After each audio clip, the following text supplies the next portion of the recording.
My father was really, strict on order, organization, and the incremental completion of tasks, and also combined with my mother's push on education.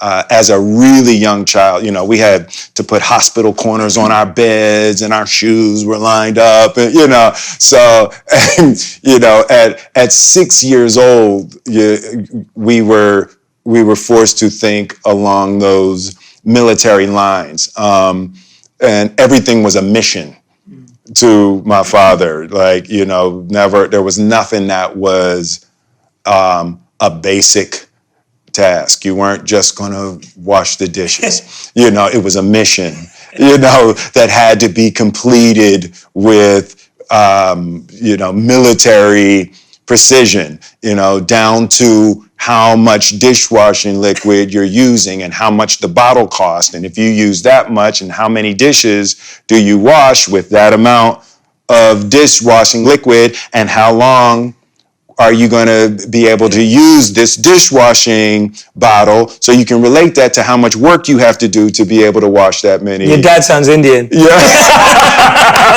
I have to say, so Will, is your dad Indian? That is intense. Yeah, so it was really, his mind was like that, and I took, we always take the things we hate the most from our parents. But, from that, the gift of structure and the gift of breaking tasks down, you set the goal, but the breaking the tasks down into smaller, manageable pieces was a thing that I came out of my childhood with. For example, you met JL. Yeah. So I told when I said I wanted to be the biggest movie star in the world, and I was 18 or something. I haven't met him yet. I know you're talking about. I haven't met him yet. Yeah, I know you're talking about. Yeah. And I said I want to be the biggest movie star in the world. So the first thing that we did is we looked at, what are the top 10 movies of all time? Because if you want to be the biggest movie star in the world, you're going to have to make the biggest movies in the world. Mm-hmm. So we said, what are the top 10 movies? So we looked at the top 10 movies. We said, well, what are the patterns? What are the patterns in the top 10 movies? And at the time, 10 out of 10 were special effects movies. And 9 out of 10 were special effects movies with creatures. And 8 out of 10 were special effects movies with creatures and a love story. So, that's where the bent for me towards sci-fi movies came from, the recognition of the patterns of sci-fi creatures and a love story. So that became what we were looking for with everything. And then Independence Day was a no-brainer, and then Men in Black was, behind that. Yeah. And it's that kind of systemized algorithm. Yes, right, exactly. Yeah, looking for what is the pattern, and that's one of the gifts my father stuck me with coming out of childhood. Yeah, this is one of my favorite parts about talking to you, because of this ability to turn those into gifts. Yeah. And I want to just emphasize that point to everyone who's listening and watching again, because I think we're living in a time right now where there's a lot of bitterness towards parents and what we've received, and rightly so as well. Like, some things are, quite hard to deal with, that level of trauma, etc. But at the same time, when we start looking at our lives this way, not in a fake way or an ingenuine way, but really start to process some of these things, to see the powers that it gave us. Absolutely. All the superheroes that we all love in sci-fi movies, they all got their powers from bad things that happened to them. Exactly. Like, no one ever had something good happen to them. And then they, like, for Spider-Man, he got bit by a spider. For this person, got abandoned by his parents. Like, all the superheroes we all love and worship all got their powers from something bad happening to them. It's really difficult to say that to someone in the in the middle of the throes and of a traumatic experience. We've talked about that, right? But, from sitting on this side of the experiences that I've shared, in my life and in my experience, there's no such thing as a bad experience, right? There's experiences you don't like, and they hurt, right? But to define something as a bad experience for me has not been true. Everything that's ever happened to me in my life that at the time was deeply traumatic and debilitating. There's been only 2 times in my life when I contemplated suicide. Wow. There's been 2 times in my life.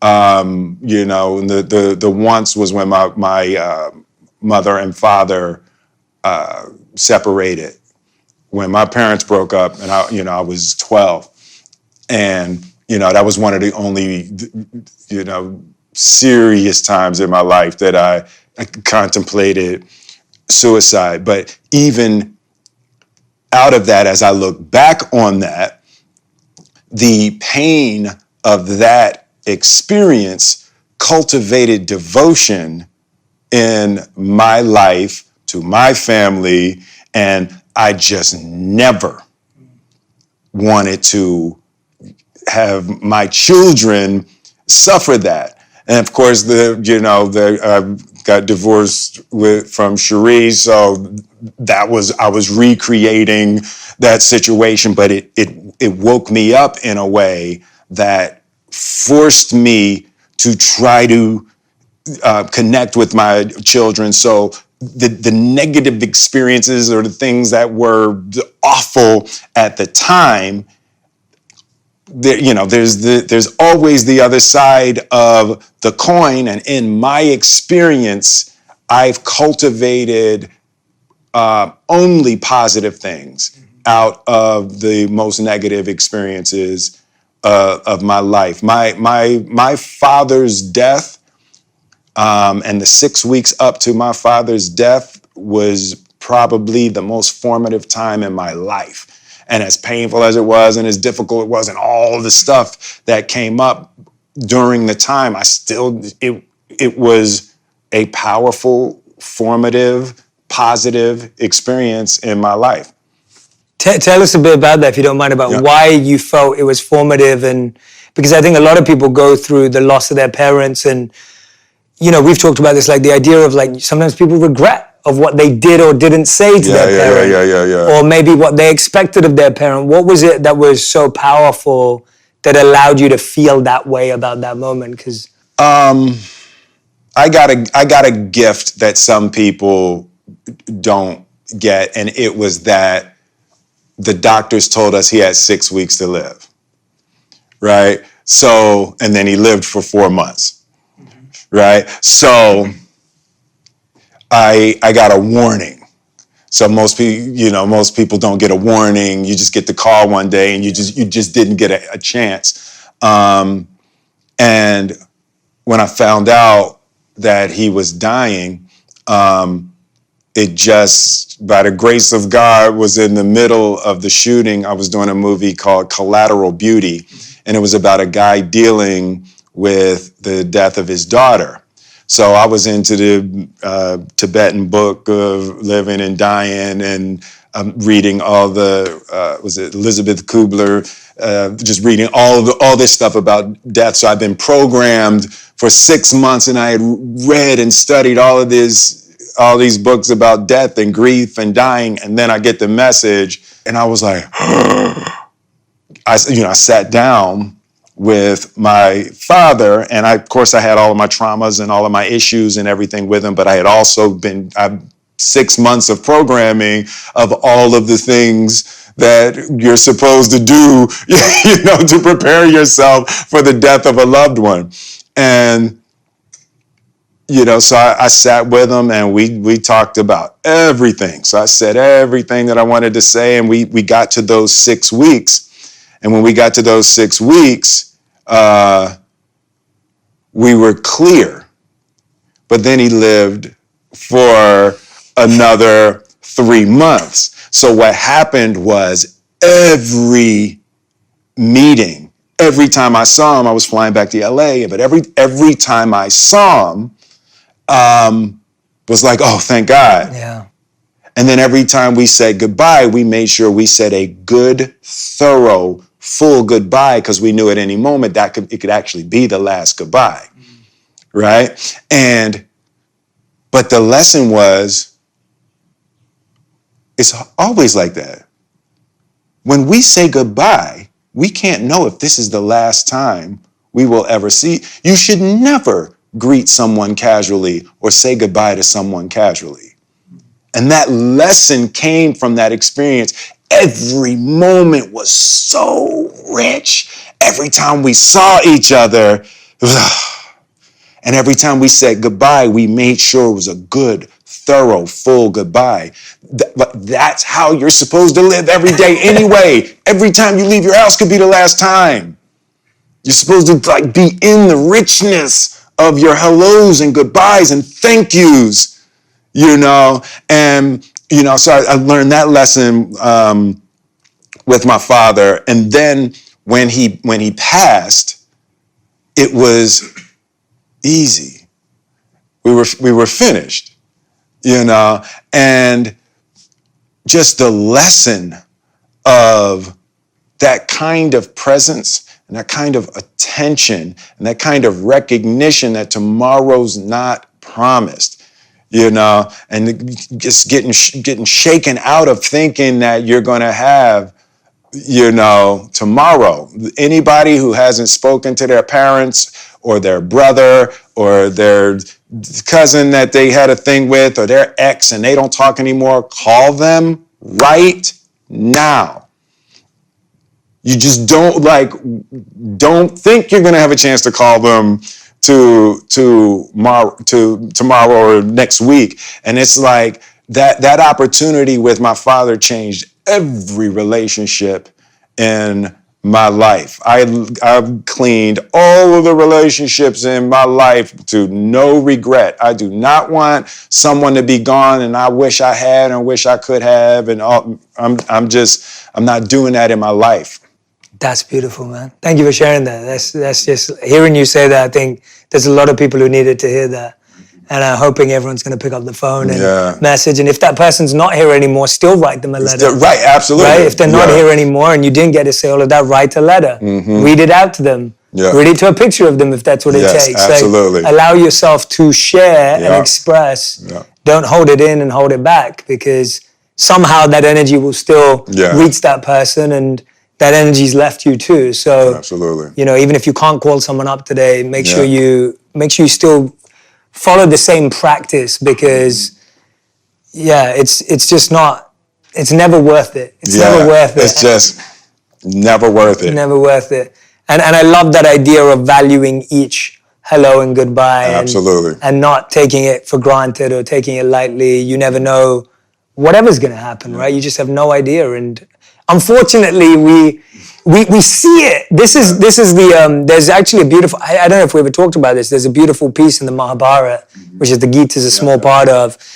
And one of the students asked the teacher, he said, what's the most amazing thing in the world? Like, what's the most incredible thing in the world?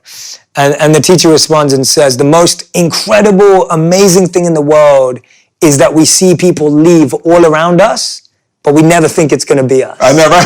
So you see it and you have that moment again and again, and then you lose someone in your life and you think, oh, that could be me, or that could be someone else. And you live like that for a day, and then the complacency sets back in. Absolutely. Tell us a bit about, you've been studying world religions and spiritual paths for a long time. Absolutely. And the first time I officially reached out to you and your team and everyone, which was a few years back now, was because I saw that you'd been reading the Gita. Yeah. And the Gita was obviously the book that I read and studied so deeply and fell in love with. And after having studied world religions myself too, and I've had beautiful experiences reading the Bible and the Quran and the Gita. And so when I saw you talking about it when you were in India, I was just like, wow, like this is amazing. Like I'm already a huge fan. I love Will Smith. Like how is Will reading the Gita? I was like, how did that even happen? And then when I got to know you and Jada and spoke to the family, I realized that you'd taken on a challenge to like study a world religion every year. And tell us about that and what you learned along the way. What were some of the traditions that stood out in your journey and what did you learn from them, whether it was the Kabbalah or even Scientology, all those, because you've shared so many beautiful lessons with me from what you've studied. Yeah. And I'd love to pass them on. So what was, I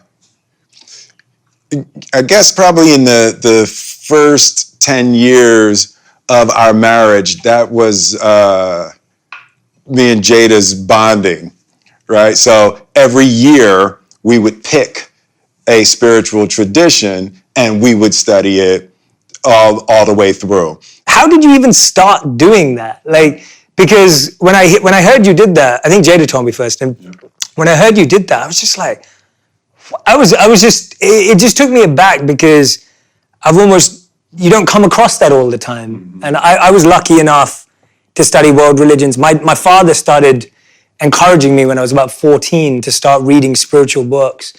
And I dated a Muslim girl who asked me to read the Quran. That's how I read the Quran, which was a wonderful experience in my life at 16. I read the Bible because we would celebrate Christmas and I'd feel guilty that we celebrated Christmas, but I hadn't read the Bible. Oh, right, so I started going to church on Christmas and then reading about Christ and the Bible, and I just absolutely fell in love with the scripture. And then I was just reading so many different books. And finally I came back to the Gita, which was the book I was brought up with.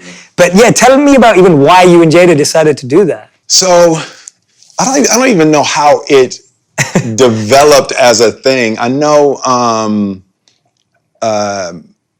when we got married, we were trying to decide, what church we were going to get married, and were we going to get married in Baltimore or Philly, and who was going to be the priest, and so Gammy had a different religious background than Gigi, so we were trying to figure all of that kind of stuff out, and Jada didn't want to do any of that. Jada wanted for she and I to go to a mountain, and, pledge our love and devotion to one another, to God, without, she felt like we weren't going to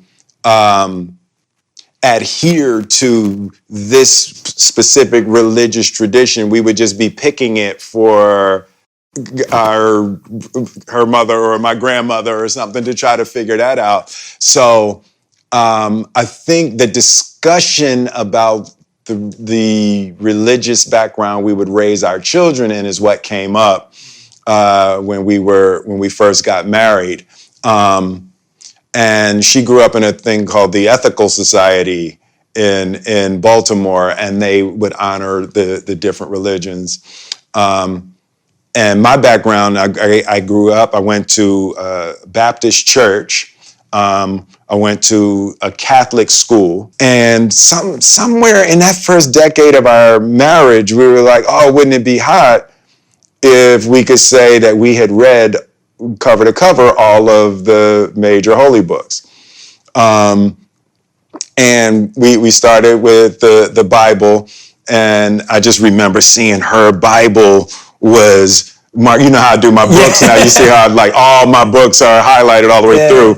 And, she completed the entire Bible, 7 months before me, right? So now it's on, right? So then when it came to time for the Quran, I was like, I wanted to win. Yeah. Right?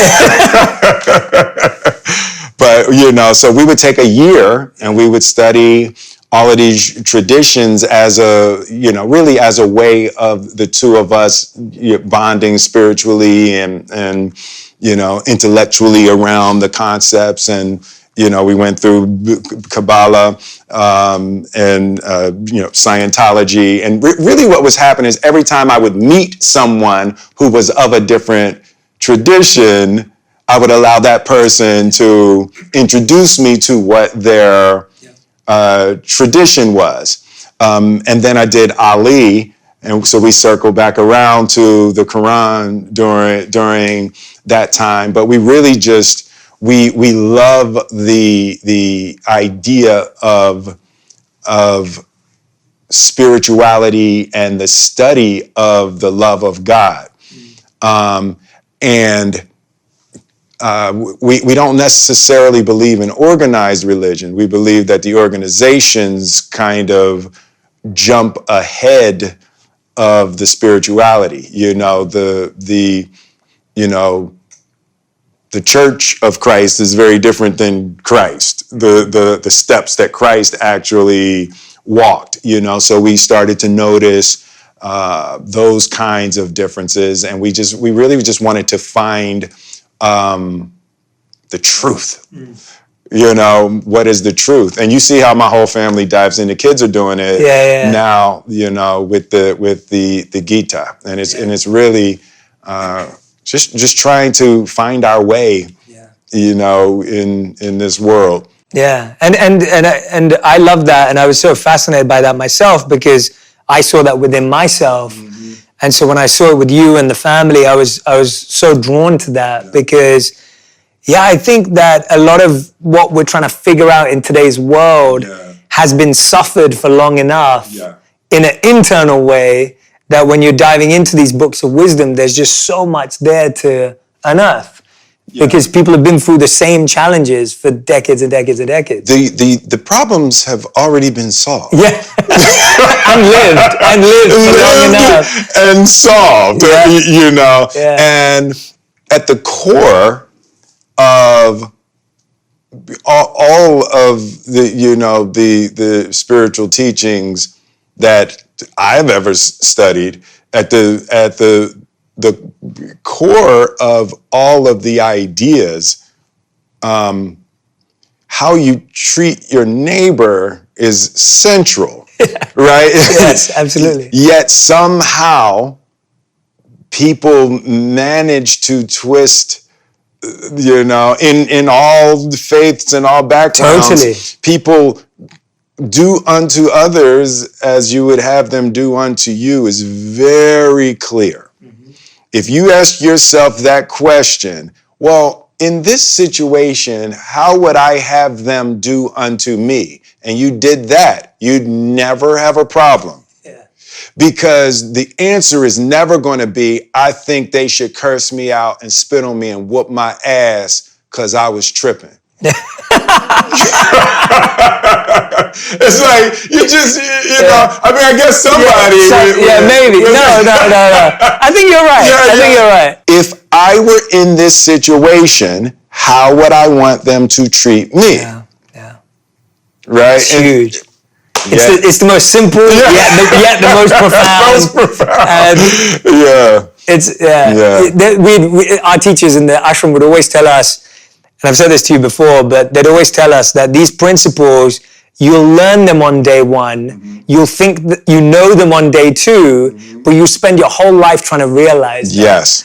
And that's the challenge with us, that we take what we learn on day one and what we know on day two to be like, I already know that. Yes, exactly. And then the teaching doesn't, what I love about what we've been doing is like, the teaching gets to like reveal itself to you. It's like, it's always opening up. It's like a lotus flower. It's always blooming. It's not like, oh, it's open now, it doesn't matter. Yeah. It's like always opening up to you. And if you give it that time and patience, then you can truly see it grow and bloom into something. But if you just try and force it open, it just, if you forced a flower open, it would just break. And that's what happens. What I say to you all the time is, so to give people a sense of it. So we were doing, 2 to 4 hours a day, a few days a week for months. For months, yeah. For months, and we were spending as much time together as we would spend with our families or other things. So we've logged some real hours in this last year. And the thing that was always amazing to me is that we could take 8 hours, right? And we spend it and we get it and we study, we do all of that. And you leave my house and I pick up my phone, how quickly somebody could snatch me. I was like, and it really is a serious moment to moment practice to remember to be nice to people. When you get sucked back into the foolishness so hard and so fast, and that was frustrating to me for a while. Like literally we would do 8 hours. And I'm great. And you wouldn't be off of the block yet. And I pick up my phone and it's a business call. And literally that fast, like literally in 45 seconds, my mind could get triggered back into that mindset. I know now that's just, it's every day. Yeah. It's, you don't get to know it and be done. Yeah. Like it's a daily practice for the rest of your life to be able to deal with the foolishness of this world in a way that's productive and kind. Yeah. Now everyone knows I'm terrible at what I do. Well, it's like, as soon as you have to do it, it's like, oh wow, like, Jay, you're really bad at this. It's like, oh, Jay, you should have left Will with a little more girth than that. I know. You couldn't even last 2 seconds with that. That's terrible. Well, you're working with years of sediment, All of us, lifetimes, like the conditioning is so strong. Yeah. And it's almost like when we start to do the work, you're walking into a garden full of weeds. Yeah. So all the flowers are covered. Mm-hmm. All the beauty of the garden is covered in weeds.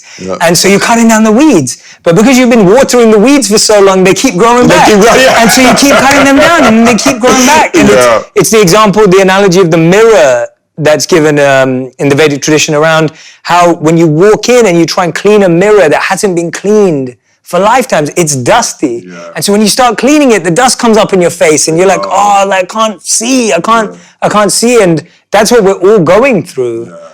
And when we start realizing what you just said, the day to day, it's like if all of us said we want to plant, I keep using gardening analogies, but it's only because it makes so much sense. I feel because we're so disconnected from nature, our mindset has become instant and our mindset has become now. Whereas when you watch nature's never instant. Yeah. I call that hunting versus farming. Right. Okay. Hunting versus farming, where people let's get it. Let's get it and eat. Right. That's a great. I love that. I love that. Versus no, we're gonna plant the crops, grow the. I love that. Yeah, because it's the idea that if me and you said we want to plant a tree, you'd have to come back to that tree every day to see how it was doing. Yeah. And it wouldn't be a tree for many, many years, but you'd have to come back every day, water it, sunlight, move it, replant the soil. Yeah. And that's what we're doing with ourselves. But for some reason, because we're so disconnected from nature now, we think that, if I just meditate today, then it's, it's like saying, I'll eat today and I don't have to eat tomorrow. Yeah, right. Like, I showered last week. I showered last week. I'm good. I'm good. But yeah, it's, and it was your commitment. I remember when we were on that first phone call and I was like, you were like, oh yeah, I want to work on this. I was like, how much time do you have? Like, how much time do you have? And you're Will Smith, so I'm thinking you don't have any time. And I don't know how serious you get yet. Yeah. I'm not aware yet of how immersed and obsessed you get with stuff. I'm still learning about you. And then you're like, I've got 2 hours. And I was like, all right, 2 hours a week, 2 hours bi-weekly, 2 hours monthly. You're like, no, 2 hours a day. 2 hours a day. And I was like, wow, he's real. I was like, he's serious. I was like, wow, he's for real. And then, and I'd go away and you re-inspired so much of my own study. And that's what I was telling you over Christmas. which is when we kind of broke off, as I went to London and you've been traveling. It's like I spent the whole of Christmas reading myself for 4 to 8 hours a day, meditating again. That's beautiful. Because I felt I had to be more to give you more. That's beautiful. And I think that was such a gift you gave me, where I fell back in love with what I fell in love with years ago. That's beautiful. Because of the work we were doing. Yeah. And because when you're answering someone's questions, you have to read deeper and think more and reflect more. And so for me, I went away from those meetings going, gosh, I better start reading more. That's what's so beautiful about sharing something like that together. Yeah. It was great when with the Radhanath Swami, when you told him that you were going to be working with me, and I just loved his response. He said, "Oh, that is so great. You're going to get to teach all of the things you need to learn." Yeah. I remember I was just telling him, I was explaining to him how sincere you are, and I was like, he's so serious and he's sincere, and that's when he came back to me. That's when you know you've got a good teacher. I know, he knows how to squash your ego and make you realize how small you are. And it was beautiful, because from that moment, that was my attitude when I was meeting you. I was like, I'm saying this for me. I'm saying this for, and that allows you to be so much more, just allows you to get out of the way. Yeah. And let the wisdom do its work. Yeah, that's so real. The central problem that has been the focus of my life, and everything that I've done has been centered on having a successful love relationship, right? So I saw my parents when they were growing up, and I hated that my parents' marriage deteriorated. And as young as I can remember, 5, 6 years old, I wanted to be married. I wanted to have a family. I've never been the guy that wanted to do threesomes and groupies, and I've never been that guy. I always wanted to commit and have a single successful relationship. So the scientist in my mind and in my study of spiritual texts and things like that, I've always been looking for the secret to successful love relationships. And then as I've grown, it's sort of expanded, and I'm seeing the through line. The same basic ideas are successful parenting, and the same basic ideas are being a successful follower or a successful leader or a successful student. And I started to see the central issues with all of human relating. And it's the problems, or it's not even problems. The problem is really singular. If you're talking about a husband and a wife, or you're talking about a parent and a child, or a Democrat and a Republican, or a Saudi and an American, whatever, in all of the configurations of human difficulty, at the center of it is almost exclusively a lack of understanding of the other person's perspective, right? And it sounds simple, and it may oversimplify slightly, but the concept of ignorance, the concepts of ignorance and delusion are always the problem. Yeah. Right? It's always the center. If you have a difficulty with another human being, there's some point of ignorance and some point of delusion that are keeping you from being able... On both sides. On both sides, right? And the problem is you can only worry about yours. You have to clear yours, and then once you clear yours and your vision gets clean and purified, and you approach a person from a purified space, things get a whole lot easier, you know? And it's like, you are always bringing poison to the party. And when you recognize that in any difficulty you're having with any human being, you brought poison to the party, right? And if you can focus on locating and purifying the poison you brought, it opens up entirely new avenues of connection and compromise and solutions that you can create with a person. And, you know, that has really been the central focus of my life, and being an actor has been spectacular in that way, because my life is exploring my mind, you know, and changing it. And that's one of the things I learned as soon as I cracked it open. I remember reading the 7 Spiritual Laws of Success and tearing up, you know? And I remember reading Asking and Is Given by Esther and Jerry Hicks, and like feeling my whole vibration change.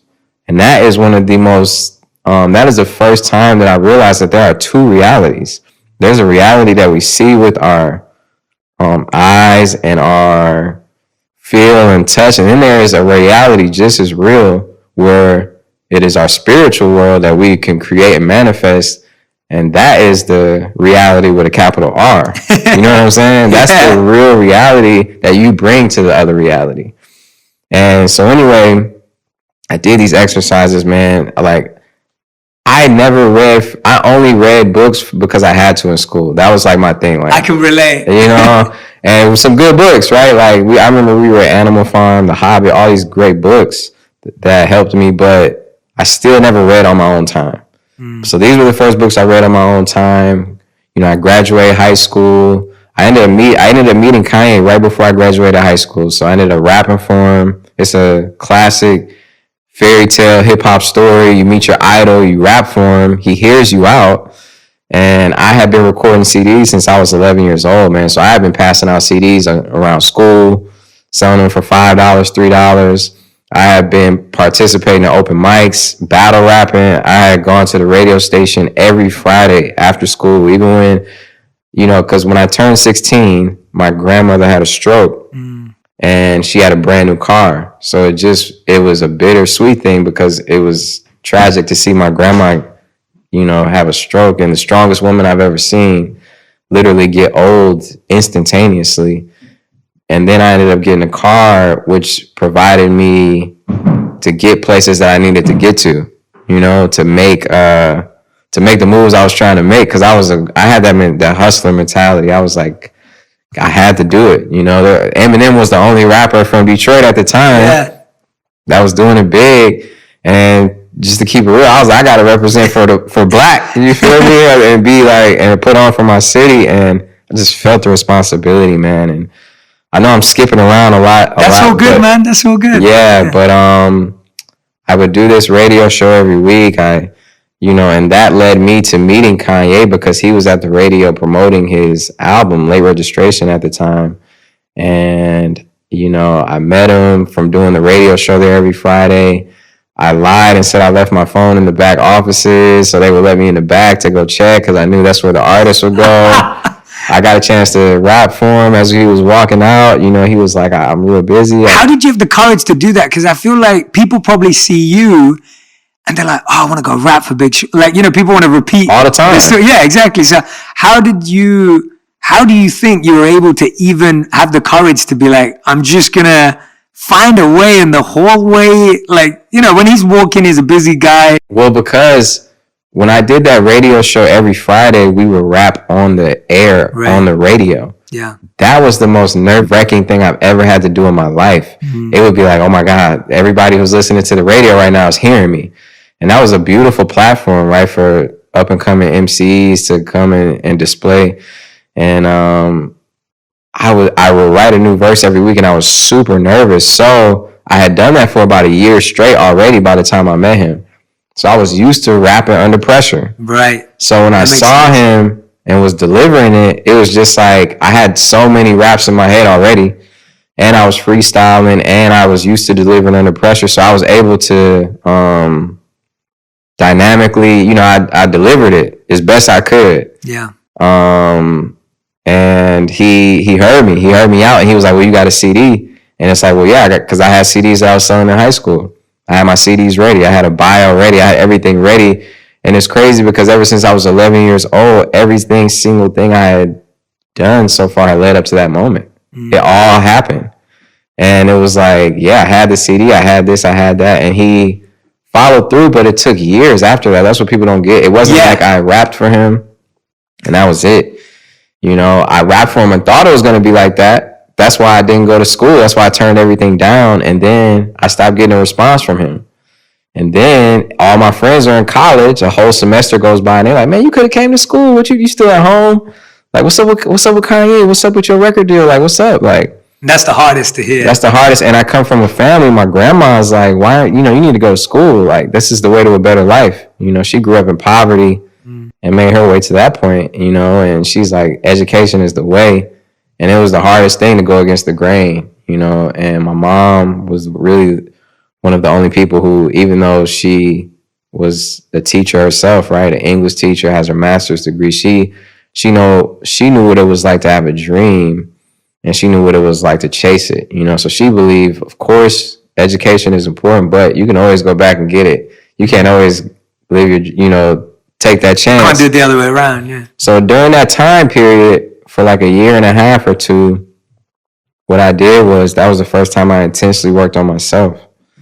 And I intensely would read these books and meditate every day and, imagine myself like living the life that I was, trying to live. And it just, I don't know how to explain it. It was like, I felt like I was there. And what that did was, it put me there. It really did. To make a long story short, it put me there. What were the work that you were doing with that meditation and visioning? Because I'm sure, like you said, and I'm really glad you brought it up, because before, like you said, I was at the radio station. I was rapping live. I was nervous. Like what I find is that with yourself and stories like yours, there's manifestation, but there's also a ton of hard work in the background. Yes, it is. Tell me about that part of what were you doing in the background while you're meditating, you're envisioning, you're seeing yourself there. What's happening with rap music and music? Well, one of the things that I would do in my meditations is I would put out let me attract the people, energy, places that I need to go to the next level in my career. Let me attract the people. And I would meet people. I would meet producers, and we would lock in, and, who had a common belief is mine, or the same one, and I'm trying to get on as a producer, you trying to get on, let's work, right? And I would write things down. I treated it like it was a job. And also, one of the things I had to put in perspective is that it didn't matter how hard I was working necessarily. It really mattered how smart I was working. I had a perception, it is hard work, you're right, but I had the perception that it takes hard work, until I realized that some of the most successful people I knew would work a couple hours a day and enjoy their life. It's flowing. And at the end of me and my mom, we grew up in debt, and she worked 2 jobs.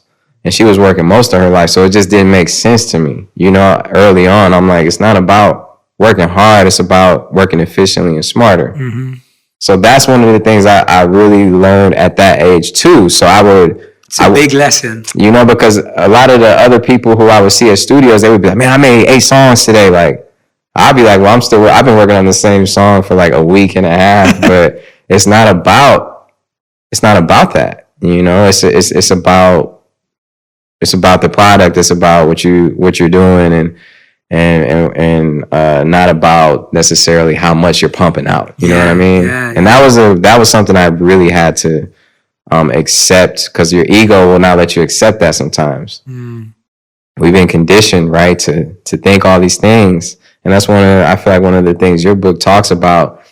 We've been conditioned to think a certain way. We've been conditioned to, we're given like a certain amount of guidance, options, directions. You're supposed to do this. You're supposed to do that. You're supposed to follow the line. You're supposed to do that. You're supposed to do that. Hey, you guys got to do, our whole lives. And a lot of that is just, some of it's great, but some of it just doesn't apply to everyone, and that's one of the things I had to realize and redo my foundation of my whole life and be my architect. Well said, man. That's beautiful. I love the way you've expressed that, because that must have been an uncomfortable place to live for 1 or 2 years. When you feel you're going to get your break, it doesn't happen. Yeah. Your friends are now moved on. Yeah. And everyone's... And I'm still in the same bed that I grew up in. Yeah.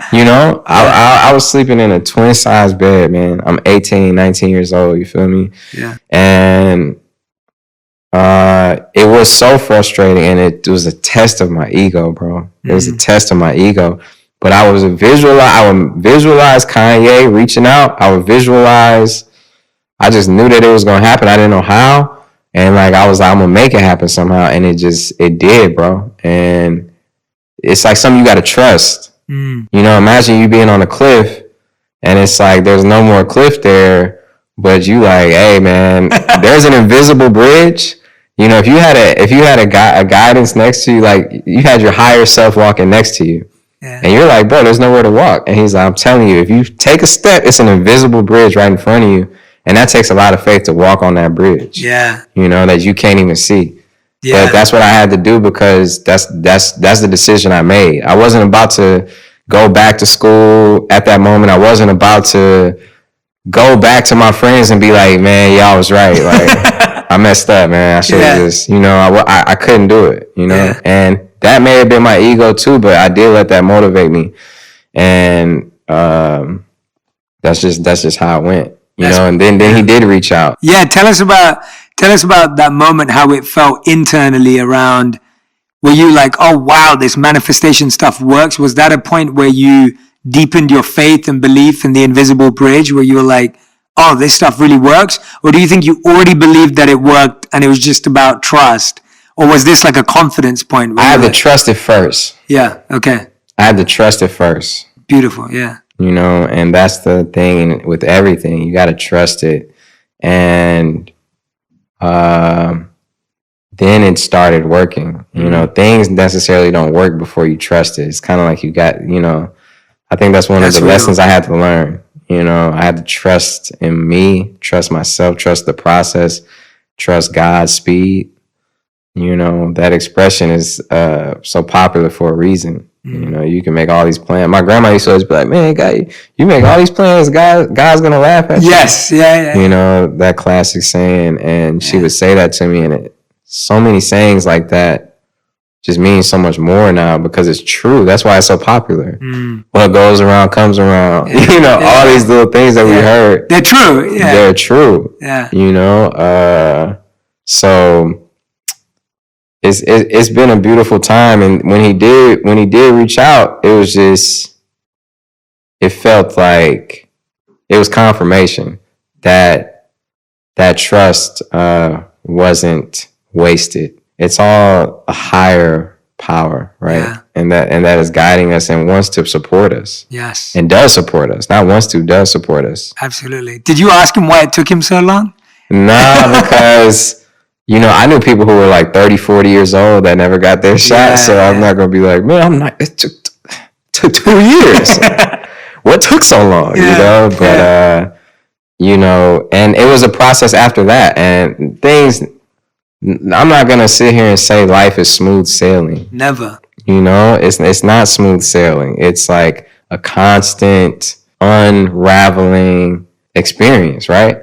And things it's so many times, brother, things don't go my way, and I've done all the work, and I'm like, why didn't this happen how I wanted it to happen? And then sometimes I didn't expect things to do anything, and it turns out to be one of my biggest songs in my career, my biggest moments, or one of my greatest experiences, or things that I've like, okay, I put so much energy and power into this and then not do what I wanted it to do. Like, these are things that I go through on a daily basis, but I had to realize that it's all the side of life that I'm on is such a unique side, and it's the blessed side. Yeah. And that anything that happens to me, anything, you know, it's all love, it's all beautiful, you know, and it's something to be learned from it. It's something to be gained from it. It's, you know, that you when you win something, you learn something. When you lose something, you learn something. You know, you still win something. Yeah. You gain something, you know, so it's crazy, man. It's really crazy. Did you find that when you finally made it into the music industry, that there were people like you that meditated, that were visioning, that were working from this deeper core place? Did you find that, or did you find that your spirituality was almost threatened or questioned, or there weren't people seeing eye to eye? How did you feel about that? Did you find like it was still natural to stay true to what got you there? Because you had a very different journey in terms of internal journey towards music. Yeah, I would see both. Yeah. I would see people. One of the reasons I wanted to sign to Kanye, because his first album inspired me so much. Yeah, same. And I can tell that whether he knows it or not, he clearly is a manifester. Mm-hmm. He clearly is a spiritual being too, you know, or you could call it religious. To me, it's you know, there are so many similarities, right? But he is somebody who is a manifester. He's somebody who's a creator, mm-hmm. right? He's somebody who I've saw him wield ideas from, you know, the inspiration of God, or, you know, whatever he can say it is, but that drew me to him, you know what I mean? Mm-hmm. And I've seen it in a lot of people. I've seen it, you know, when I sit and talk to Jay-Z, it's like I don't have to sit and like talk to him so deeply about it. I can just tell that he has this, you know, there are a lot of people who I met, even DJ Khaled. Yeah. He's somebody who is, you know, manifesting for sure. A manifester. Yeah. You know, and then his story is crazy.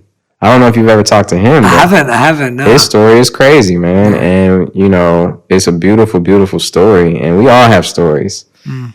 And there are people who, like, those are people who you would kind of like be like, oh, okay, I can see that. But then there are people who I also have met, or even Janae. You know, you could tell Janae is like very aware. For sure. And, you know, somebody who is spiritually in tune. You know what I mean? Yeah, that's what I love about this conversation, and all the people you're mentioning. I think we see an external PR version mm-hmm. of who we think those people are on the front cover of magazines or music videos or mm-hmm. whatever it may be. But behind everyone, there's a deeper story. Mm-hmm. It wasn't just like that. Tell us about when. I'm intrigued because I feel like a lot of people listening to us right now, they may actually feel blocked from that envisioning, right? They feel blocked, like they feel like they're not getting. When have you felt blocked, or if someone's listening and they feel blocked, what's blocking them? Like how do they remove that? How do they let go? What are they needing to let go of? Well, this is deep, dog. You're getting deep. I had to go there with you. You're giving me deep talk, so I don't want to, you know, gotta dive in. Well, one thing I've learned on my journey is that there are blocks that are sometimes placed on us from our parents or from our surroundings. And whether you believe this or not, I believe it is true, even from a past life. Mm-hmm. And it makes total sense, because I've met complete babies who were like, this is like an old man sitting here, right? He's very mature, you know, it's like, but anyway, I have worked with people who have helped me remove blocks from my life. Marie Diamond being one of them, you know, and that's a whole deeper conversation, but she has, in the last few years, is someone who has helped, who has been a mentor to me spiritually and helped me along my spiritual journey. And, you know, honestly, when I just think about the blocks that I've had in my life, so to go back to that, to think about people who are feeling blocked, know that you have to believe that you can feel unblocked. because you're giving it power by acknowledging like, I'm blocked. You're putting that out in the universe. Remember like what we said, the sayings that people live by that you've heard, what goes around comes around, what you get is what you give. Those are real things. And you subconsciously, and that subconscious mind is just as powerful as the conscious one. When you say, oh, I'm feeling blocked, or man, I'm down bad. You know, I've heard people just say all these things that they put on themselves, like, I can't figure it out. I can't figure it out. So, okay, imagine if you're in front of the universe and God, and he's like, whatever you say, I'm going to give back to you. Like, whatever you say, I'm going to give it back to you. So you sitting up here like, I can't figure it out, man. I can't make money. I can't do this. I can't do, you know, I feel like it's like, even when I did feel blocked, and if I did think that, I never owned it. And I'd be like, no, okay, I got to switch that. I got to feel better. So the first key to unblocking something is acknowledging that you are blocking yourself for sure. You know, and I do think there are some deeper blocks that you got to work harder on to remove, like blocks that may have not even been put there from you, so you're not even acknowledging it or know how to remove it. And there are special people who can do this, you know, that can help you get rid of it. But I do feel like you're blocking yourself, and you got to realize that. Stop blocking yourself. It doesn't matter if you don't have money. Don't say you don't have money. Yeah. Be like, I got money. Money's coming in right now. Like, it feels good to be rich. If you keep that mentality and you're not rich, I promise you, if you really believe it, which you have to believe it because you just have to. If you know, you will be whatever you want to be, and it's never too late to be who you want to be. Yeah, absolutely. Yeah, I used to have a mentor. I remember he used to repeat to me the Napoleon Hill words of like, you become what you think about. Yeah. And he just keeps saying it to me, and he told me to keep saying it. And when he first said it, I was just like, oh, come on. Like, you know, how many times are you going to say it? It's like a mantra. When I first became a monk and they introduced me to mantra, you're saying the same thing every day, again and again. And you're thinking, oh, this ain't going to work. But actually what you're saying is true, that when you repeat, you become what you think about. Yeah. And when you keep repeating it, it becomes your vocabulary, it becomes your mindset, it becomes your thought, and then it becomes your reality. And you're spot on. I love what you said about being in front of God and you saying, oh, I can't do this, I can't do that. And God's giving you back exactly what you're repeating. He's like, you're right, man, you can't. Yeah. All right, hey. Like, yeah, you said it. Yeah, and that is such a great way of thinking about it as a conversation around how we're creating our reality through our repetition. Yeah, I can't wait to talk to you about being a monk too. That's like when we have dinner next week. But one of the things that made me think about this is when I would come home and watch Bob Ross on PBS painting the pictures, or when I would watch Michael Jordan and all these, or Kobe Bryant and all these inspiring people when I was growing up, Mike Tyson, right, or just Michael Jackson, anybody that I can think of. I like all the artwork on the wall. A few people you mentioned are up there. So yeah, there's a few. But when I was thinking about that, it just brings me back to technique. How much of life is truly technique, and that is one of the biggest secrets I've learned. When I was going through one of the roughest times of my life a few years ago, I had just turned 30, and I was feeling so depressed, bro. And I had just moved into my house that I've been in for a few years in Beverly Hills, right? Slashes. I got it from Slash from Guns N' Roses. You know, all my neighbors are, you know, Vanna White is my neighbor. I'm like talking like, this is like, to me, this was like my dream. This is my dream neighborhood, right? And I was in the worst condition of my life, bro. I felt like it was just too hard for me to even get through the day. I felt like... How did you get there? Why did it get there? After all of this envisioning, focus, inner work, how did it get there? You know why I got there?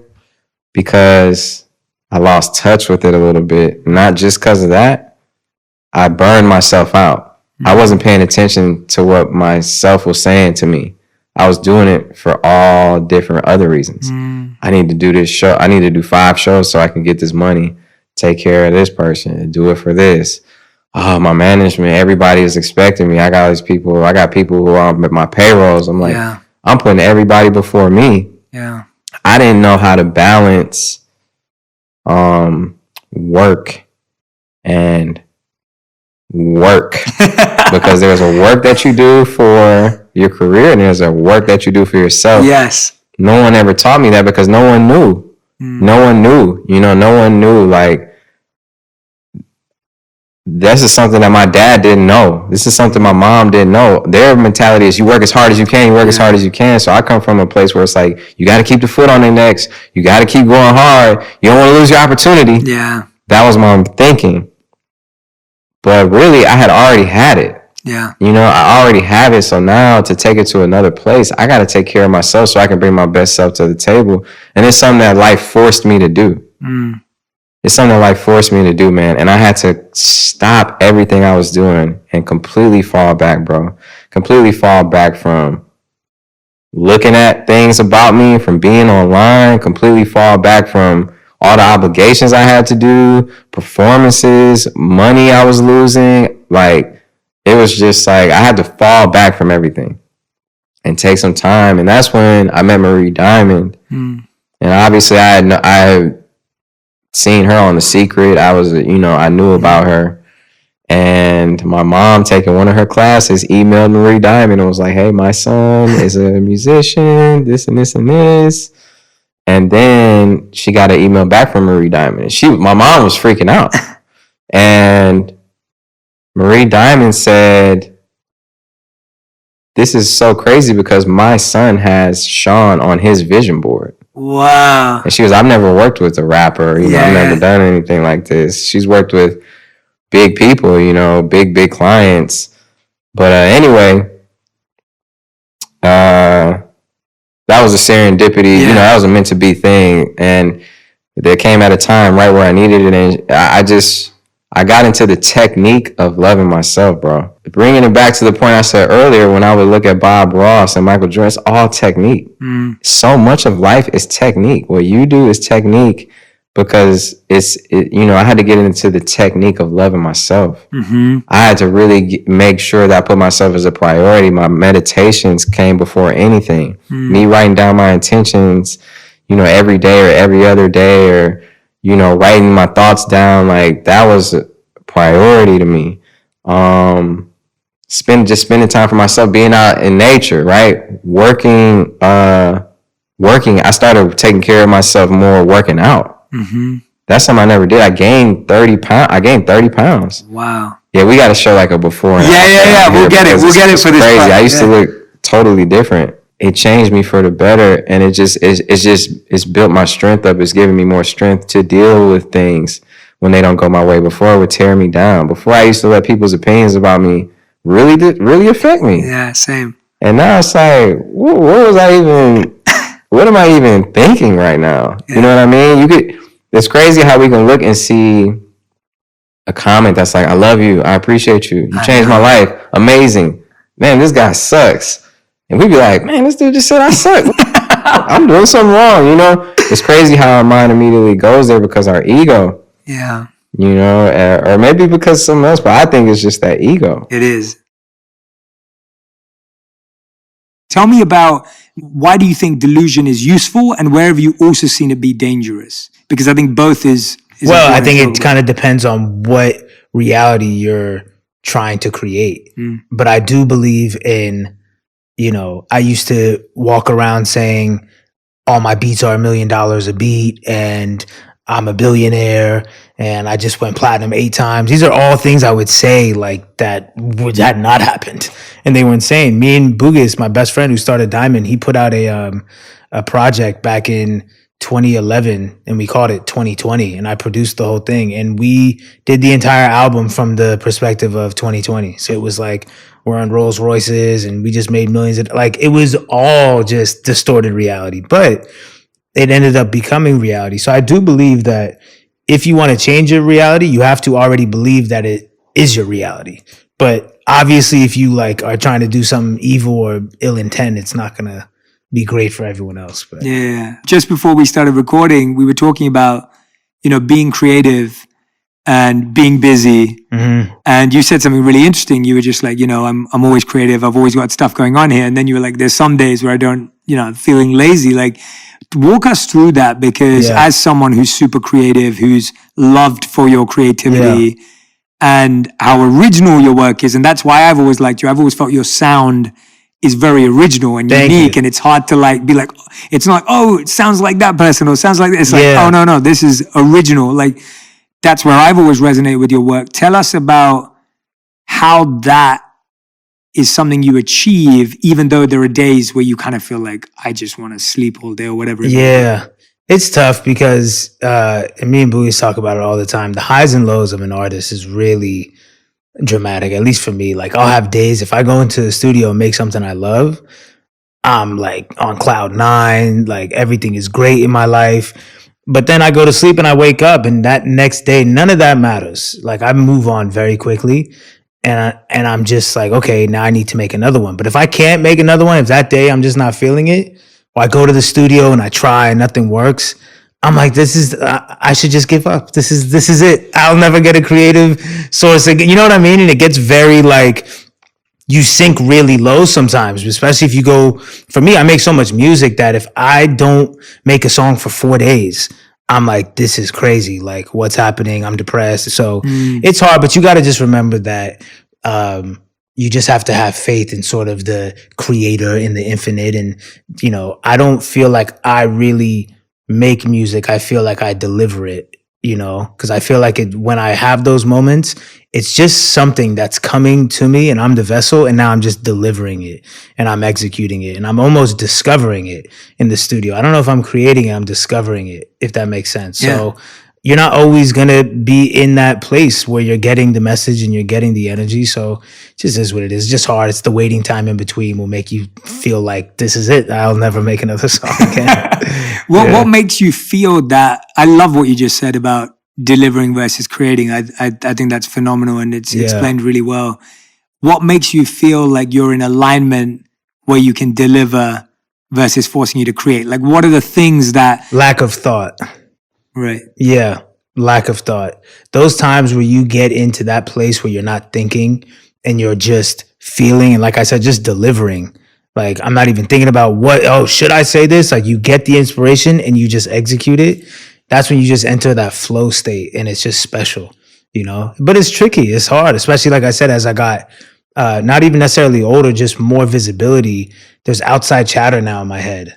What people are going to think. I know that I'm not just releasing it to my friends anymore. Like, so it's become trickier to tune out everything. But man, just try to focus on the present moment. That's like the one thing that I learned this past year was really like, how do I slow down time? And I was like, okay, well, the way I slow down time is to slow down my thoughts. And the way I slow down my thoughts is to be present.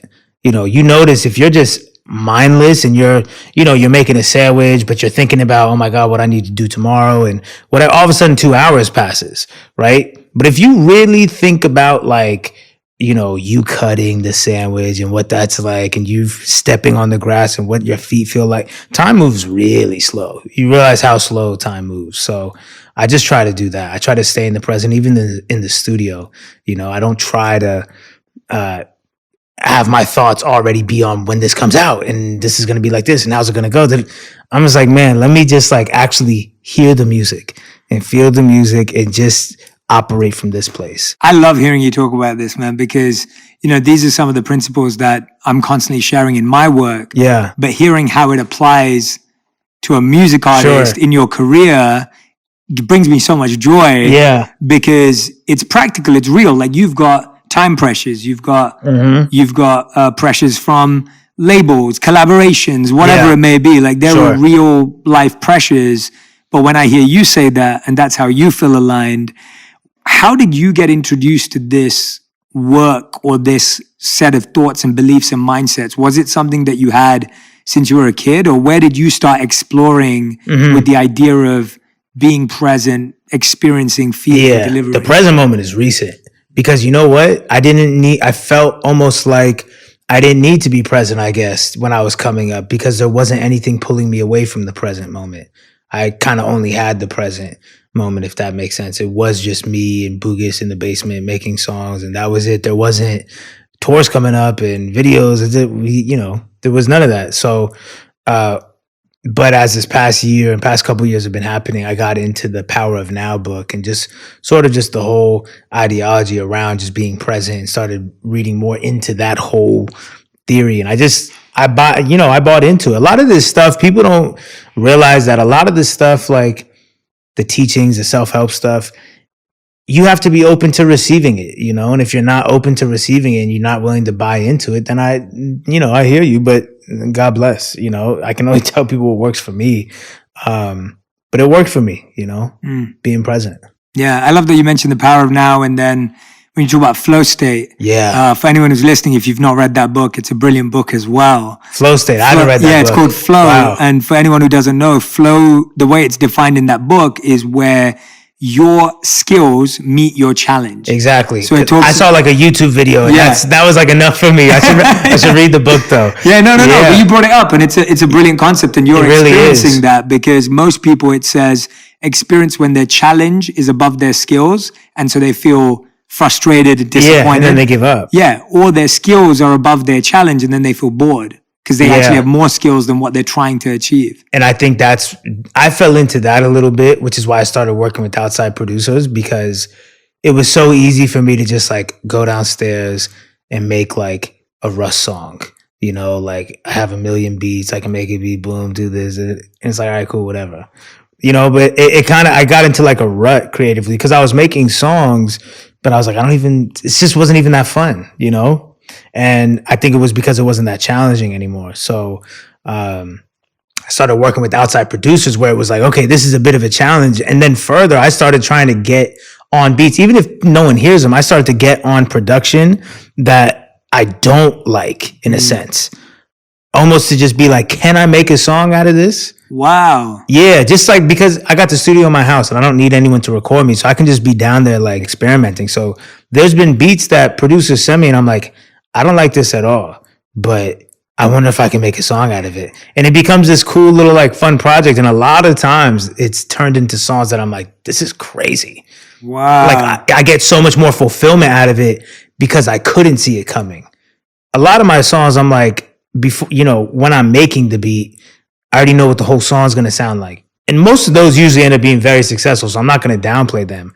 But it does make the process not as on an Easter egg hunt. Yeah. So, yeah. I love hearing that, because that's putting yourself in an uncomfortable situation. Right. And most of us avoid that. Yeah. Like most of us just want to hear a beat and feel something straight away. Right. Well, see, because people are around other people. I would probably never do that if there was people in the studio with me. Like, actually, out of all the beats you played, give me the one I don't like, and I'm just going to try to make something, you know what I mean? Yeah. That's why I always tell people, whatever your craft is, make sure you have it in your house if you can.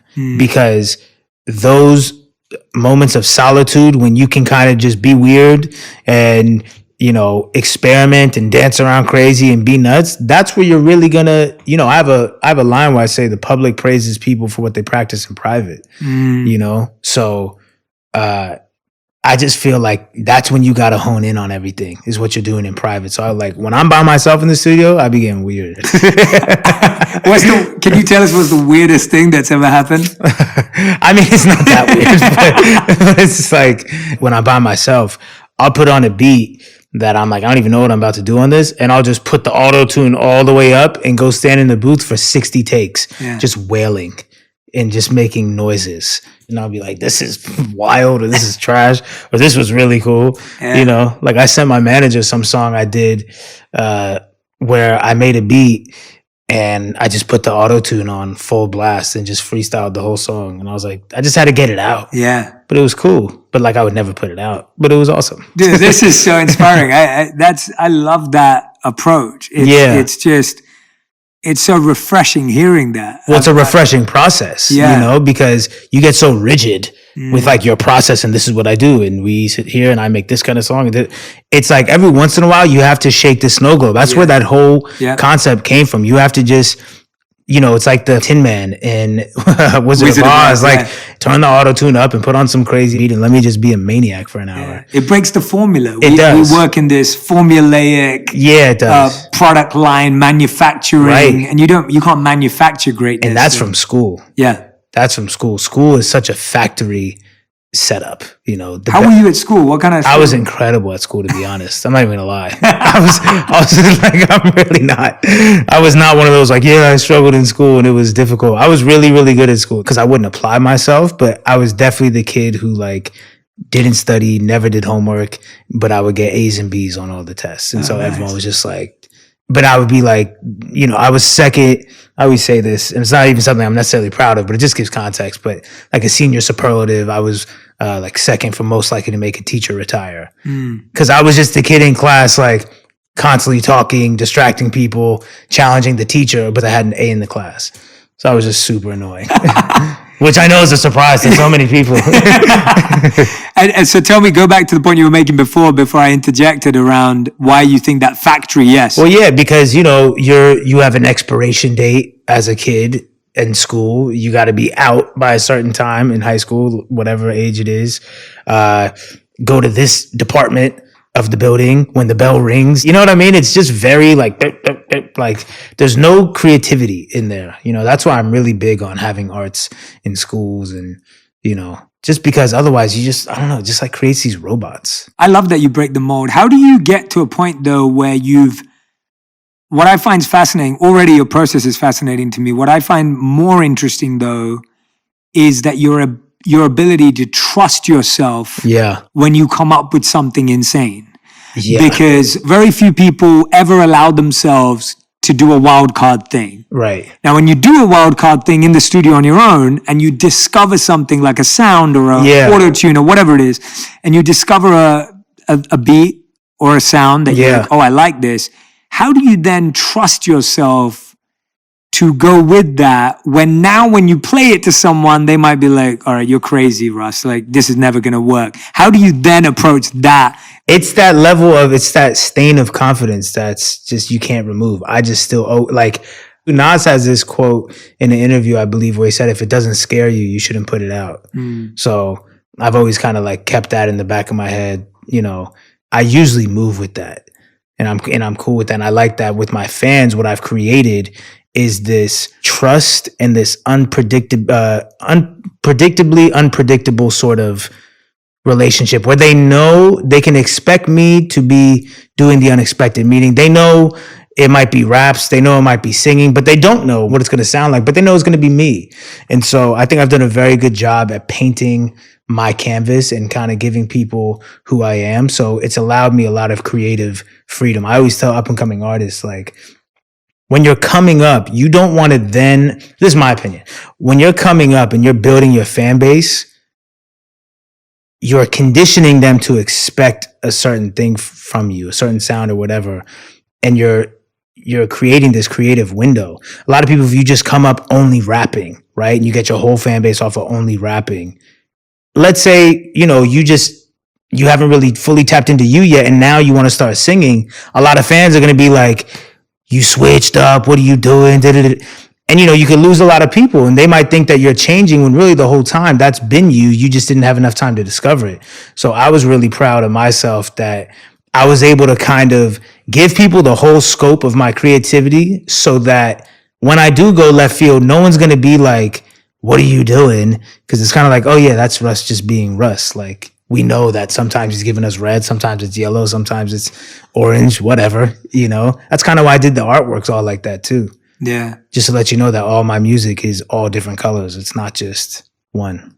Just spending this time with you already, and even when you came in and stuff, like, you're someone who's very comfortable in their own skin, but at the same time, you're not arrogant and egotistic. Really? And so wow. I don't feel Did everyone hear that? Yeah, I'm just. That's I'm a first. No, I agree too. I think I bought into the own narrative. He doesn't have an ego. I love it. No, I definitely have an ego. No, I mean in the sense of let's talk about ego for a bit, because and I mean it in a good way. I was saying it as a compliment that I feel that you have a very from what I'm hearing, or at least, and I'm only basing on this conversation I've had with you, but it's like there's a stability between like knowing you want to learn more and be better, but you are confident about who you are and where you are, which is a beautiful place to be, by the way. Like, thank you. Who doesn't want to be between those two things? Yeah. How have you tempered that ego that we all have with the desire to learn and grow and realize there's more to go, but I'm really happy with what I've done, because that's what I'm hearing. But I want to kind of break that down for people, because I think a lot of people live in either extreme. Either they're celebrating their last win for like 7 years,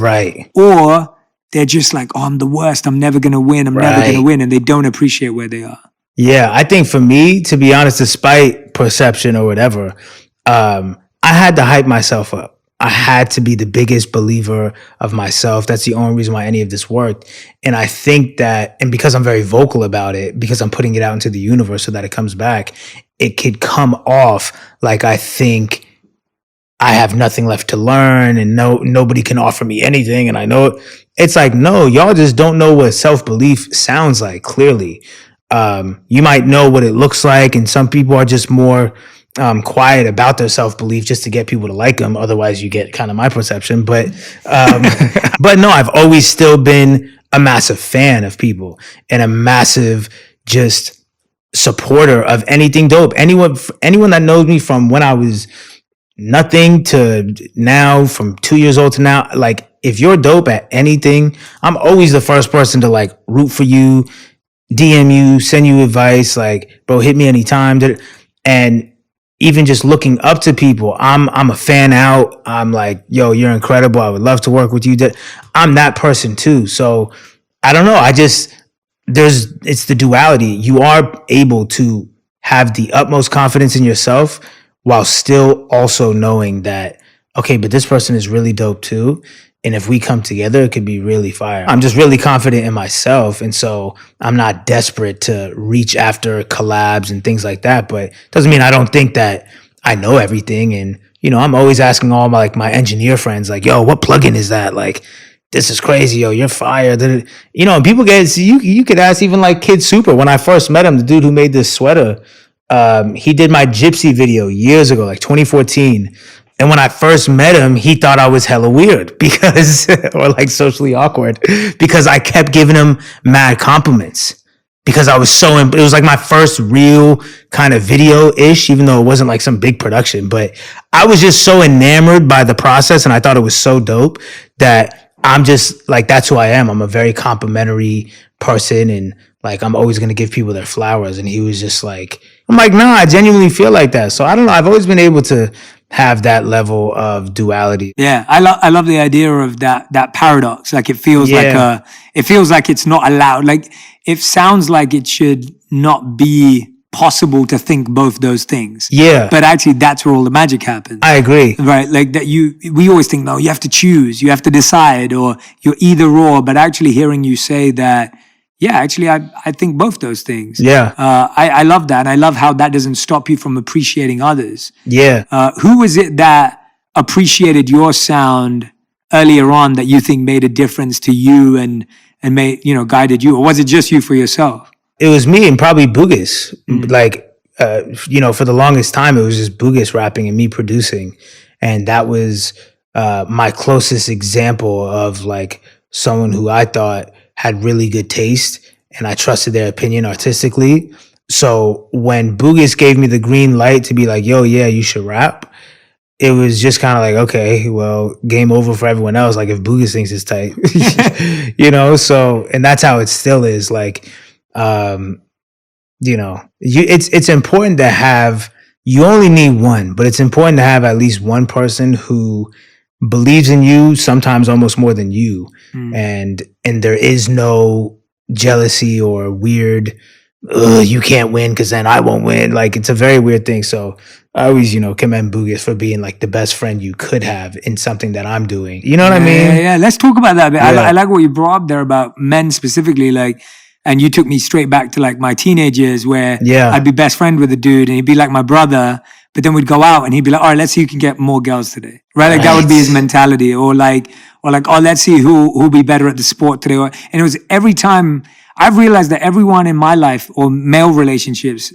if every time a friend of mine has tried to turn a friendship into a competition, they haven't lasted in my life. Yeah. Like they're no longer in my life because I just wanted to be friends. Well, now don't get me wrong. Me and Boogie's dumb competitive. Okay, so explain. We played basketball together. Like anything me and Boogie's will turn into a competition for sure. But when it comes to a dream you're following after, like, it's never like, yo, how many streams did your song do, bro? You know what I'm saying? It's never been that. How do you build that balance? What is it about him and what is it about you that allows you to build that kind of a friendship? Because I think that's rare. Yeah, I do too. Especially in today's social media world, stream world. I mean, followers, views, comments, engagement, all this stuff that we all talk about. I think we're both trying to do the same thing, you know, and we were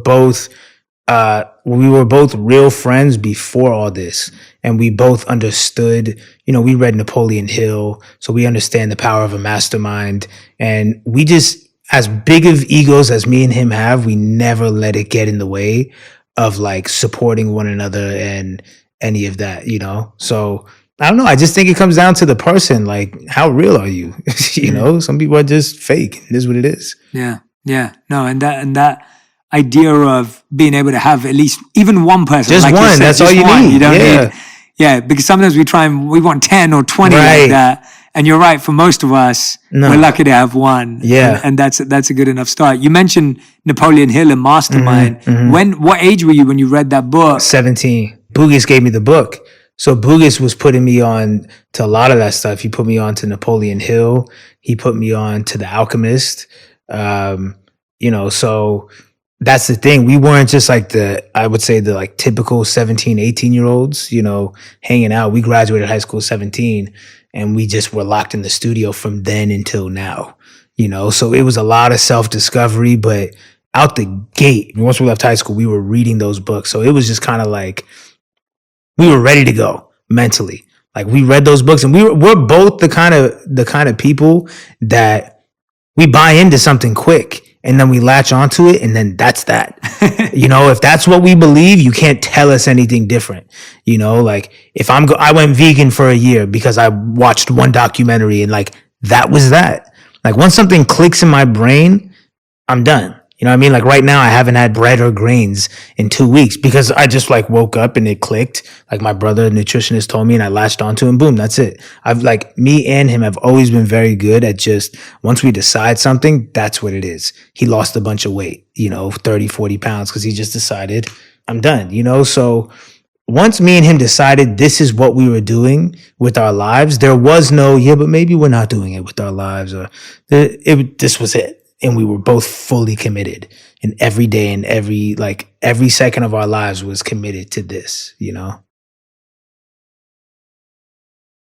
It was just something I did within my community, but as circumstance goes, you know, sometimes destiny finds you, and you try and push something away.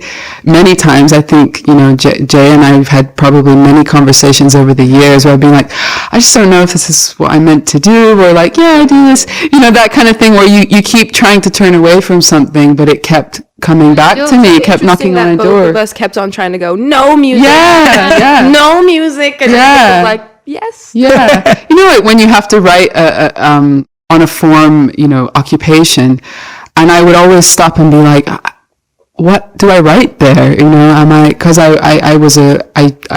wrote, I did art, I was a dancer, but I didn't want to write musician or artist or writer. I just didn't know what to write because I didn't fully identify with being able to say, this is what I am. So yeah, it came bit by bit. And I think one of the big catalysts for me with feeling confident to try to accept the role of, you know, embracing my creativity and engaging it in service of spreading this type of music more is the fact that yoga, meditation, mindfulness, those things over the last 10 years became so much more mainstream than they ever were. And when I was a child, I never would have imagined that would be the case. I thought that was just the strange way that I grew up, you know? And that, like, kids used to ask me, like, so why don't you know, like, why are you vegetarian? And why do you have a name like that? And stuff like that. Jeez, I know. But now it's like, no, this is pretty normal, especially in LA. So yeah, it's been a journey, but I'm so grateful to be doing this now. It brings me so much fulfillment. Yeah, we're grateful to you too for sticking it through and continuing on, and we're never going to let you quit. So I don't want to quit. Ronnie, music is gonna keep coming back. but we love that. Yeah, we love that. Both of you, for everyone who's listening and watching, I think there's such a pressure these days for young people, especially to find their purpose or discover what they want to do for the rest of their lives. And you can see in both of the way you were experiencing, it's kind of not been like that. It's kind of been much more of this meandering path and kind of getting lost and then refinding and then feeling stuck and then questioning everything and then finding it. And this almost like magical approach to like, I found my purpose or I found my, calling. Exactly. It doesn't work like that. And it's nice to see two people who are creating and artistic, but it's kind of coming over time. It's such a process. It's such a journey, and there's so many internal obstacles that need to be looked at and that need to be worked on until you can step into your calling, until you can step into your purpose fully. And God knows I'm still trying to step in. Yes. I'm still trying to step in. Yeah. What would you say are both of your, daily things that you do in your lives that help enrich you or uplift you? What are the things that you've started to do? Yeah, and I think on a daily basis, because I feel like they're the things that really make, a difference if you're doing something regularly. You're so good at this. Yeah. I've watched a few of your... No. I haven't, but thank you. Please continue. Well, I find that daily meditation, I practice mantra meditation daily, and that is something that I really hold on to. Like, I imagine, if you take life to be like a river, that is, the current is flowing very fast. In some of these sacred rivers in India where people, they take a dip, as a purifying kind of act, they have these metal chains that are in the water that you hold on to when you go in to make sure you don't get swept away. So I see the mantra meditation as sort of like this chain to hold on to in the rushing current of life. And it really, even though it's not easy, I know Willow has, a yoga practice she's been cultivating for a long time. To do anything daily is not an easy thing, and you don't always feel like doing it, and sometimes you do it robotically, and then you're like, I gotta come back to, the deeper reason of why I'm doing this. But to just keep that commitment, it develops a relationship with sacred space within. It develops a relationship with the divine that really is, it's a lifesaver.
Gives me inspiration, it gives me sense of connection, and it's a meditation. The particular mantra that I recite daily, the meditation is on how can I be of service, and a prayer for service. Please allow me to be of service in this life. So I love how Willow was describing that service. It brings you out of that space, because every day we have to push against our tendency to be self-absorbed. It's like at every moment we tend to be caught in our head thinking about our own worries and things like that, and to turn it around to how can I serve. It's such a dramatic state change, and So for me, that helps. It helps then, whether I'm doing one thing or another, just to keep connecting with that core reason of why, of what is the purpose of my existence, to serve. It makes things a lot more simpler and joyful. Yeah. I'm just going to piggyback off of what Genevieve said. Yes, I've been cultivating a yoga practice for about, I want to say, 2 years, year and a half. We see those posts. Yeah. I want to say 2 years or a year and a half. And, another thing, aside from meditation that I try to do daily, sometimes it doesn't happen. I read every day. Right now I'm reading Inner Engineering by Sadhguru, so that's something that I've been putting my time into every day. So whether it's, literature, yoga, or meditation, one of those things is happening every day. So I'm just like Genevieve said, I truly believe that consistency and that repetition is what's needed in order to get into a state where it is second nature, where you don't have to think about it anymore, where it's habitual. Exactly. And that's where I'm trying to be. That's where I'm striving to. I think what you both are doing, keeping it consistent, that's probably how, you've realized what the benefits are, that living a life without it, that feels more unnatural than doing the practice. I was thinking about how, both of your practices are things which people have been doing for years, such an ancient thing that people have been doing. But what's incredible about your music is that I think it's shown so many people who are probably unfamiliar with meditation, unfamiliar with yoga, or see it as something that's so unfamiliar, that meditation music or mantra music is for everybody. Like, it's such a universal thing that so many different types of people can connect to it just by your different backgrounds, that you two have connected to it in such a different way. And how you're sharing it, it's beautiful to see how different meditation music and devotional music can actually be, and how many different types of people it can connect. Yeah, I'm glad you put that bass on it so I can turn it up in the car. I knew it. I knew it. I love it. The first time I heard it, I was telling Genevieve, I was just like, it's just all the music, what you've made it's like that perfect combination between being timeless and pure, but then being current and relevant. Exactly. And you've created, in my opinion, whatever it's worth, like, it sounds like a no genre. Like, it's new, it's different, it's not, you can't just go, oh yeah, that's that kind of music. I wouldn't even put it under meditational music. Like, it's beyond that. And I think that, credit to both of your artistry to be able to expand that much. What's different about creating devotional music for both of you, and Genevieve, for you to stretch out of your comfort zone from a music place of now creating this new genre that you have together? So for Willow, for you, more like what's different about creating devotional music for you from your perspective, and then Genevieve, from yours, like almost going the other way and like, now we're creating something a bit newer to what I'm used to. My lyrics that, in the Willow album and in Ardipithecus, my first album, I talk a lot about duality. I talk a lot about spirit. I talk a lot about, cycles. I have a song that's called Cycles on my first album. The language is very modern. And what I love about Sanskrit is that it's deeper than language. And I think the real difference is bringing that ancient vibration to it that isn't just coming from me. It's coming from generations and generations of deeply spiritual individuals who have carried this on. And I think, feeling that is the biggest difference for me, because it's not just me coming up with something. Wow. Powerful. That's really powerful. Yeah, that's incredible to think of it like that. That's so well articulated. That's beautiful. Thank you. Bravo. You accept me.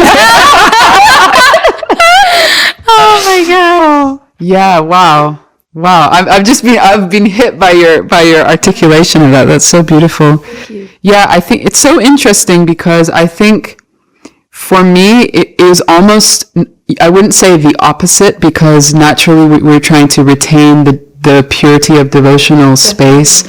And like with recording, we set up a little altar, like in the studio. It's really nice to have that feel to be a sacred space. That intention, like you're making it. Yeah, but with this EP, because most of the time I'm singing mantra, which obviously those words are not mine. I'm putting my heart and my prayer into it, but I'm also trusting the power of that ancient vibration, that timeless vibration, to touch the heart of another. And for that reason, I don't take credit when someone has, a powerful experience with it. It's like, oh yeah, that's what it does. That's what it does to me too. So I'm just trying to, facilitate this experience.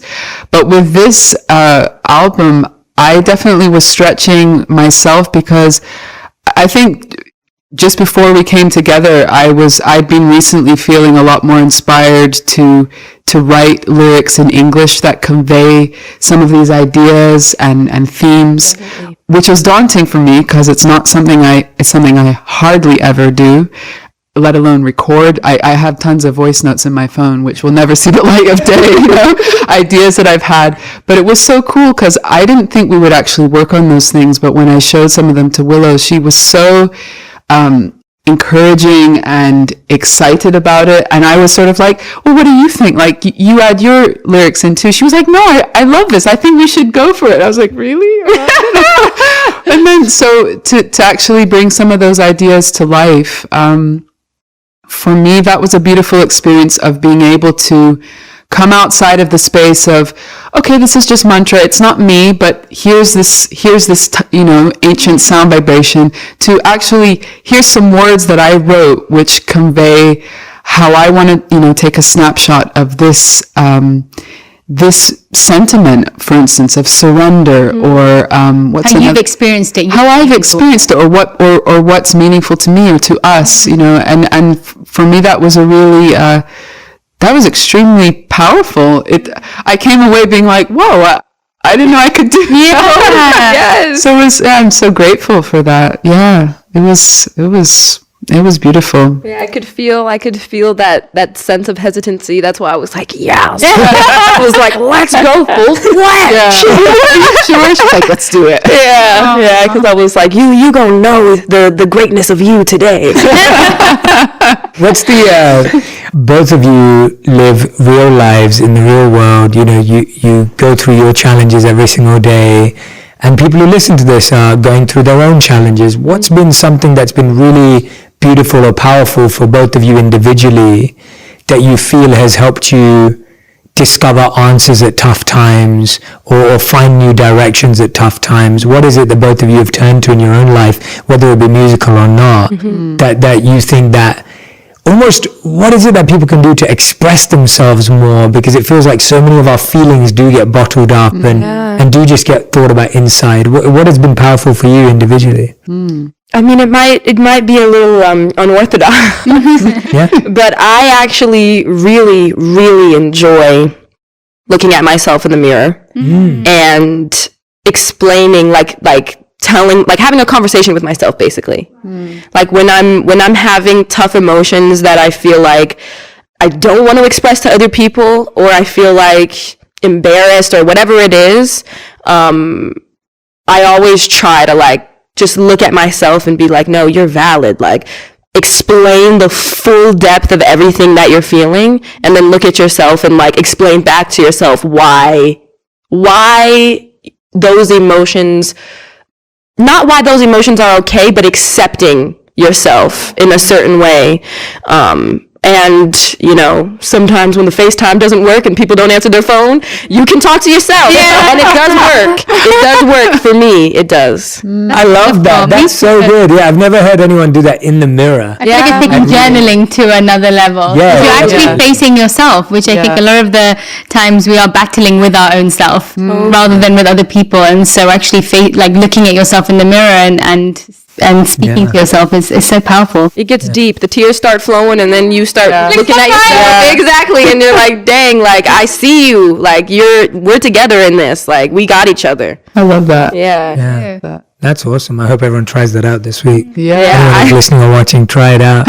I'm being serious. It's a good. Yeah. Sometimes I feel weird saying it because people, are like, "That's ridiculous," but I've done it. No. And it has stopped the tears. Yeah. Wow. Great.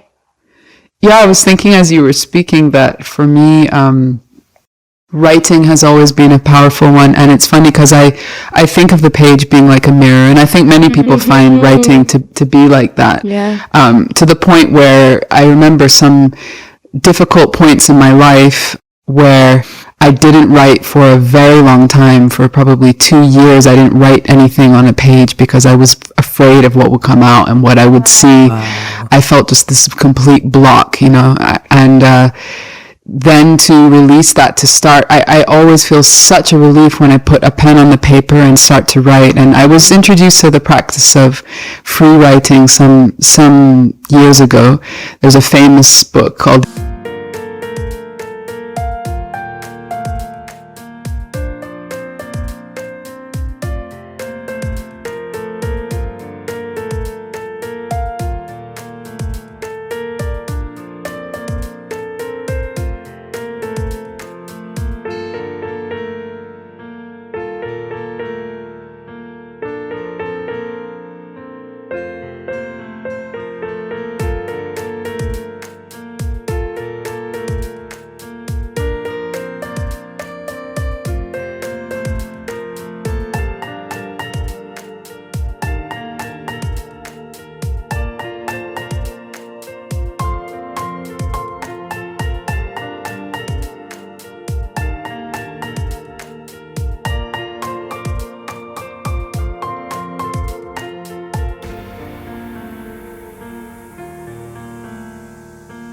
The Artist's Way by Julia Cameron, and this practice of morning pages is something that many people have found a lot of, just incredible experiences from. So I started to do that, and I still turn to that when I try to do it regularly, but it's also one of those things you go through phases, Totally. But for me, so writing is always a huge help.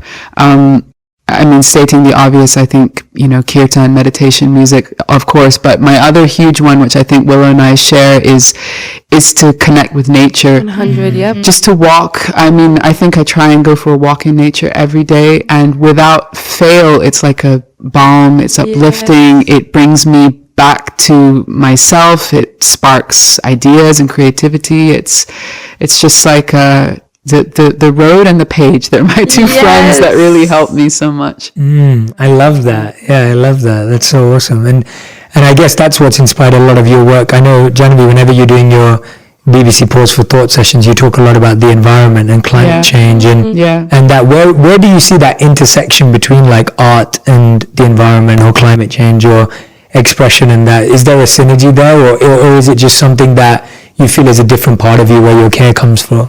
I think it's absolutely intertwined. Nature is the most beautiful art that we can witness and observe. I'm so inspired by the natural world, and my mom is a really avid gardener and lover of wild plants and herbs, and she sort of brought us up like that to observe and learn about all the properties of plants and trees around us. So I'm kind of obsessed with plants and flowers, and people could laugh at me, but it's like I'm always looking. I'm inspired by the textures, by the shapes, by the different aromas, everything. And so nature inspires me creatively immensely, and in terms of caring for nature, I think like a person, the more you know a person, the more you care. So the more we observe and connect and feel a sense of relationship with nature, that care, it's like, why wouldn't I care? That it's a beautiful exchange. It nourishes me. Absolutely. There's a mutual exchange of nourishment going on.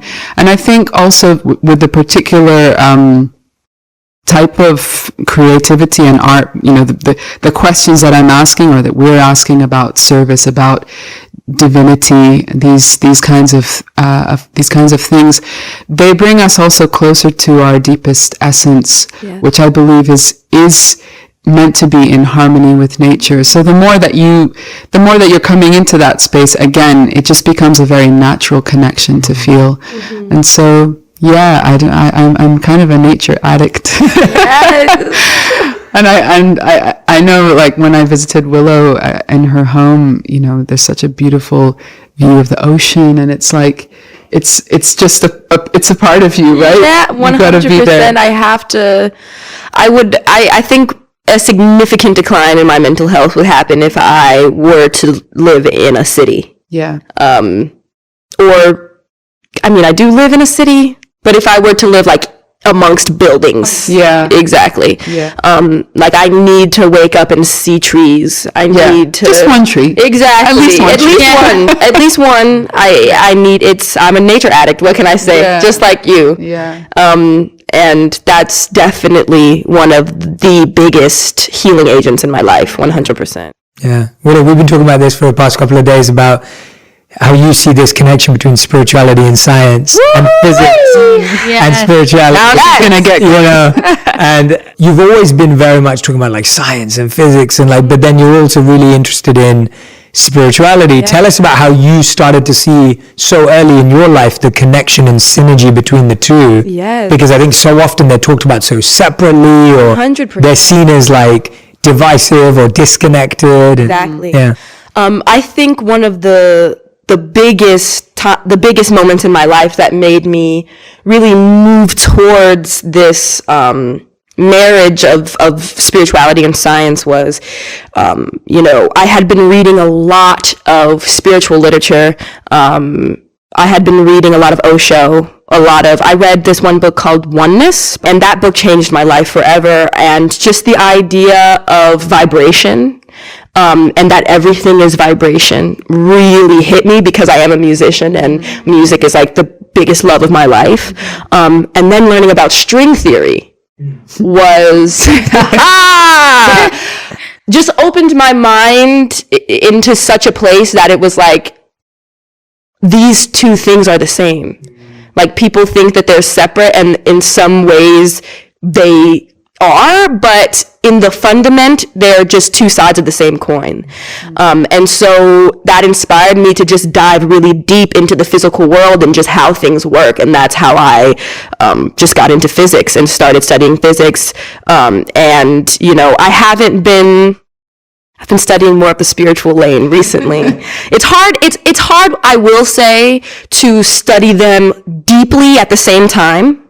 But I study them separately, deeply, and I go back and forth and then try to figure out how to bring them together in some way. But in my life, you know, I'm constantly relating my spiritual experiences with, you know, all of the scientific things that I've read, or, you know, just being in physics class and telling my physics teacher, like, oh, you should read this book. And he's like, okay.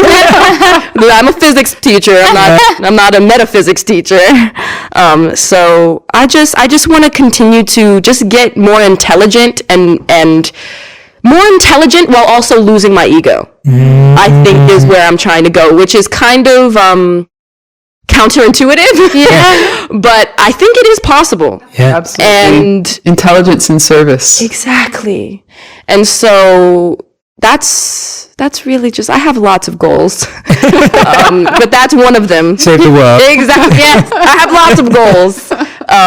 But they all give me joy, and really just my curiosity for both makes life just exciting. You know, those two things just make my life feel exciting to me. Yeah. I actually think that paradox is what makes it exciting. Yes. If your pursuit was only to become intelligent, you'd get bored. Exactly. And if your pursuit was only to remove ego, it wouldn't be as exciting. Exactly. It would be quite tough. And so actually, both of them together is a beautiful path, and often the path that can only be walked when you do both paths to really get it right. So 100%. I love that. 100%. I love that.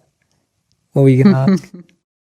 I wasn't. I want to add something. That's also why I really admire you, Jay, because you, while also having been a monk for 5 years, 3 years, you are also one of the most intelligent people I know.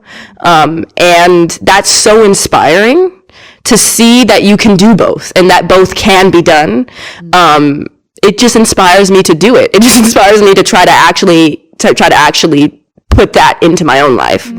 And I'm just so happy that you're in my life so that I can see you grow and constantly learn from you. And that's really amazing to me. Oh, you're the sweetest. I'm getting all emotional now. But Now we're just going to all be crying. yeah. No, I love that. And I really I'm your appreciate fan. Yeah. I'm your fan. No, That was like Willow's 40-year-old grandma inside her talking. I know. Proud to see I know. I love it. No, I really appreciate that from you. It's, I think we both have a lot more in common than we know too. Totally. We're kind of discovering it recently. I love so, you guys have yes, I'm just like, oh yeah, I can learn a lot. And that's why, I think what we all were talking about yesterday is, and I think why we all like being around each other is, and why everyone who's listening or watching, I'm hoping that this is encouraging you to connect with like-hearted people, connect with and collaborate with people that you're close to.